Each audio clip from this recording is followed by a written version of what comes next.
السلام عليكم guriyar oo jabi degan oo aad u qurux badan kana kooban beer sidoo kalena leh barkad dabaal ayaa waxa ay tahay riyada ay rajeynayaan sida caadada ah dadka badankood waxaana dadka hodanka iyo kuwa taajiriinta ah ay yihiin kuwa ku dadaala sidii ay ku yeelan lahaayeen guriyo qurux oo aad u qaalisan taasi oo laga yaabo in ay ku baxdo dhismahooda lacag milyan dollar ah mararka qaarna gaari kara bilaayiin haddaba maanta waxaan halkan idinkugu soo gudbin doonaa liiska 10 guri ee ugu qaalisan caalamka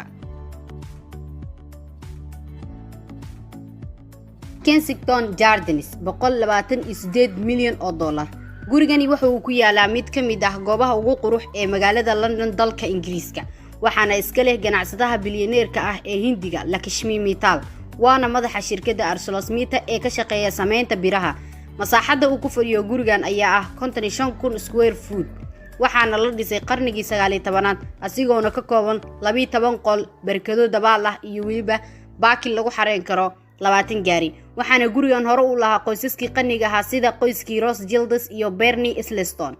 gurigan Kensington Gardensna wuxuu daris leeyahay guryaha Amir William iyo Kate Middleton Palazzo d'Amore 195 milyan oo dollar gurigan wuxuu ku yaalaa Beverly Hills ee magaalada California waxaana iska leh Jeff Green masaaxadda gurigan ayaana gaarta 53,000 oo square feet ah asigoona ka kooban 12 qol 23 suuli barkado dabaal oo lagu raaxaysto garoomo tennis ah iyo waliba baakin qaada 27 gaari Ellison Estate 200 oo milyan oo dollar waxa iska leh gurigan ganacsadaha bilyaneerka caanka ah ee Larry Ellison oo ah nin lacagtiisa lagu qiyaasay 60 bilyan oo dollar kaasi oo sidoo kale leh shirkadda Oracle masaaxadda gurigan ayaa ku fadhida 23 acre wuxuuna ka kooban yahay goobo shaax lagu cabo iyo badyaray nashqada dhismaha gurigan waxa laga keenay dhismayaashii boqortooyinkii hore ee Japan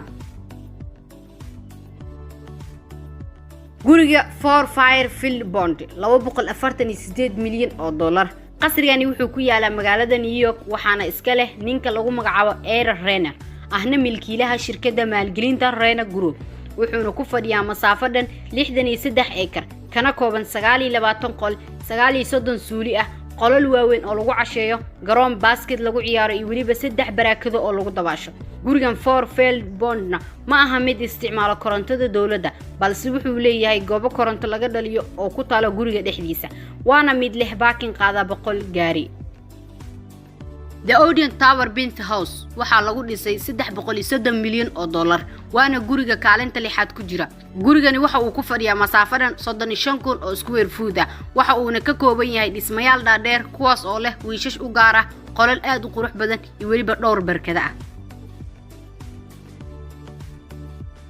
Les Balias Bullis 390 milyan oo dollar gurigan waxa la dhisay qarnigii la soo dhaafay magaciisna wuxuu ka yimid ka koobnaanta silsilado qolal oo leh sida qaabka mudulaha waana mid u eg nashqadihii dhismooyinkii hore ee la degi jiray waxa uuna ka kooban yahay 3 barkado dabaal dhowr beero iyo goob masrax ah oo qaadi karta 500 oo kuraas ah waxaana hadda leh milkiyadiisa bilyaneerka Barry Garden kaasi oo sidoo kale leh nashqada gurigan Villa Les Cedars 450 milyan oo dollar gurigani waxa uu ku yaalaa Saint Jean Cap Ferrat ee dalka Faransiiska markii ugu horeysay dhismihiis waxa la bilaabay sanadii 1830 xilli dambe waxa milkiyadiisa lahaa boqolkii Leopold ee labaad Villa Les Cedars wuxuu hore u ahaa midkii ugu qaalisanaa guryaha caalamka waxa uuna ku fadhiyaa bed gaaraya 18,000 oo square feet kaasi oo leh dhismooyin beer qurux badan 14 qol iyo waliba sidoo kale barkado dabaal ah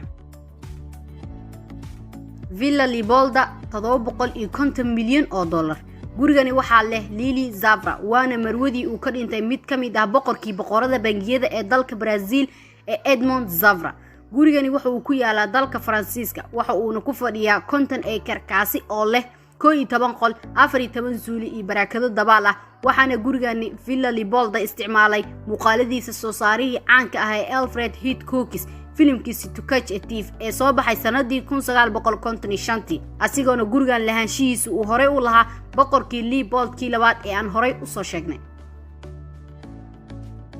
Antilla 1 bilyan oo dollar gurigan quruxda badan ee aadka u dheer waxa lagu dhisay lacag dhan 1 bilyan oo dollar waxa uu ku yaalaa magaalada Mumbai ee dalka India waxaana dhistay taajirka Hindiga ah ee Mukesh Ambani wuxuuna ka kooban yahay 400 oo kun oo square foot ah kaasi oo leh joog dhan 27 dabaq waxa uu awoodaa in uu u dulqaato dhul gariir awoodiisu tahay 8 heerka halbeega dhul gariirada waana mid ka kooban 6 dabaq oo u gaar ah baakin lagu xareeyo gawaarida goob masraxa iyo wiishash aad u sareeya sidoo kalena gurigan Antila waxa ka shaqeeya shaqaale dhan 600 oo qof Buckingham Palace 2.9 bilyan oo dollar gurigani waa kan ugu qaalisan caalamka waana qasriga ay leeyihiin qoyska boqortooyada Britain wuxuuna ku yaalaa qasrigan magaalada London waxa uuna ka kooban yahay 775 qol 78 suuli ah 192 maktabad iyo waliba 19 hoolal shirarka lagu qabto ah waxa uuna noqday guriga rasmiga ay degan yihiin qoyska boqorada Britain ilaa laga bilaabo sanadii 1873 bedka masaafada gurigan waa 828 kun oo square feet ah iyo beer ku fadhida 40 acre waxa ayna qoyska boqorada ay ku qabtaan kulumooyinka iyo bandhigyada gaarka ah